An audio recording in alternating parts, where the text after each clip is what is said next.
तितली प्रकृति की एक रंगीन कृति। प्रकृति के रंगीन संसार में तितली का नाम सबसे पहले आता है। अपने खूबसूरत पंखों और मनमोहक रंगों के साथ तितलियां हमेशा से ही इंसानों को आकर्षित करती आई हैं। उन्हें फूलों के ऊपर मंडराते देखना मन को सुकून और आनंद देता है। लेकिन क्या आपने कभी सोचा है कि तितलियां सिर्फ सुंदरता का प्रतीक ही नहीं, बल्कि पर्यावरणीय संतुलन बनाए रखने में भी अहम भूमिका निभाती हैं? इस ब्लॉग में हम तितलियों की जीवन यात्रा, उनके अनोखे गुण और उनके महत्व के बारे में विस्तार से जानेंगे। तितली का जीवन चक्र, एक अद्भुत रूपांतरण। तितलियों का जीवन चक्र 4 चरणों में पूरा होता है: अंडा, लार्वा, कैटरपिलर, प्यूपा और फिर एक पूर्ण विकसित तितली।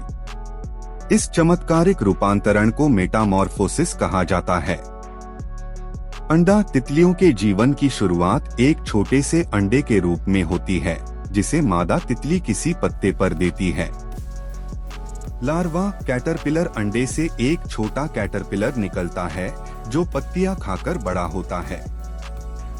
इस अवस्था में वह काफी भोजन करता है और तेजी से विकसित होता है। प्यूपा इसके बाद कैटरपिलर एक सुरक्षित जगह पर जाकर प्यूपा में परिवर्तित हो जाता है। प्यूपा के अंदर यह धीरे धीरे एक तितली का आकार लेता है। यह एक जादुई प्रक्रिया है, जिसमें कैटरपिलर का शरीर पूरी तरह से बदल जाता है।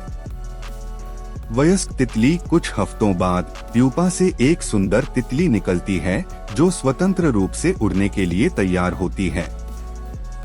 तितली के पंखों का रहस्य। तितलियों के पंख उनके सबसे खास हिस्से होते हैं। उनके पंखों पर छोटे छोटे रंगीन स्केल्स होते हैं, जो प्रकाश को परावर्तित कर विभिन्न रंगों का निर्माण करते हैं। यही कारण है कि तितलियों के पंख इतने चमकदार और खूबसूरत दिखते हैं। इनके रंग न केवल उन्हें सुंदर बनाते हैं, बल्कि उन्हें शिकारियों से भी बचाने में मदद करते हैं।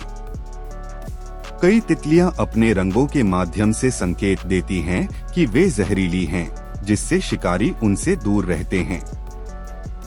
तितलियां कैसे भोजन करती हैं? तितलियां मुख्यतः फूलों का रस चूसकर अपना भोजन प्राप्त करती हैं।